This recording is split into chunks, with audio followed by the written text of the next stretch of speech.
Highly self-aware people often look calm on the outside. They seem thoughtful, observant, in control, but inside they're tired. Not physically, mentally. And most of the time, they can't even explain why. This isn't about stress in the usual sense. It's about what happens when your mind never really turns off.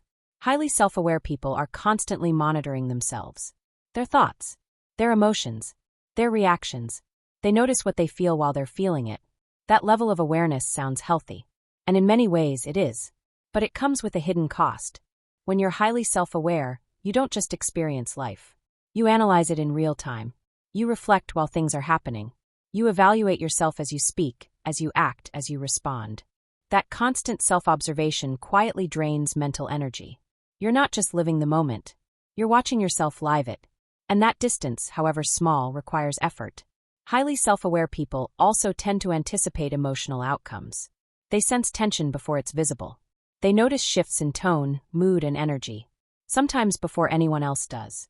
So their mind stays one step ahead, preparing for reactions that haven't happened yet, running internal simulations, adjusting responses in advance. Not because they're anxious by nature, but because they're deeply perceptive. Over time, that anticipation becomes exhausting. There's also the weight of emotional responsibility. Highly self-aware people often feel responsible for how others feel. They notice discomfort quickly. They sense emotional imbalance. And without realizing it, they try to stabilize the room. They adjust their words. They soften their reactions. They hold back parts of themselves to avoid discomfort or conflict. That constant emotional calibration takes effort. And because it's subtle and invisible, no one sees how much energy it costs. Another source of exhaustion is the inner dialogue. Self-aware minds rarely go quiet. They reflect constantly. They replay moments. They ask themselves if they handled things the right way. If they could have been clearer, kinder, more precise. Even calm moments are filled with internal processing. Rest becomes difficult when your thoughts keep evaluating the past and rehearsing the future at the same time. And then there's the social side of it. Highly self-aware people often struggle with shallow interaction. Small talk can feel draining. Repeating obvious things can feel frustrating.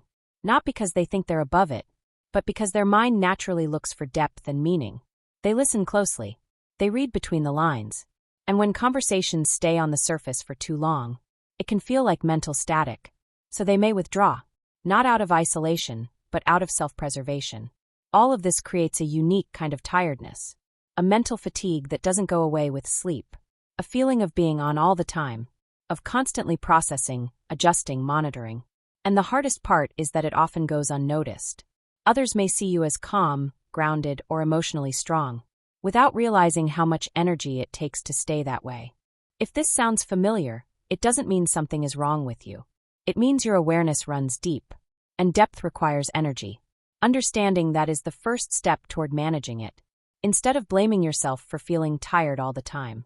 If this resonated, you're not alone, and you're not imagining it. In the next video, we'll explore why people who think deeply and feel deeply often end up feeling disconnected, even when they care a lot about others.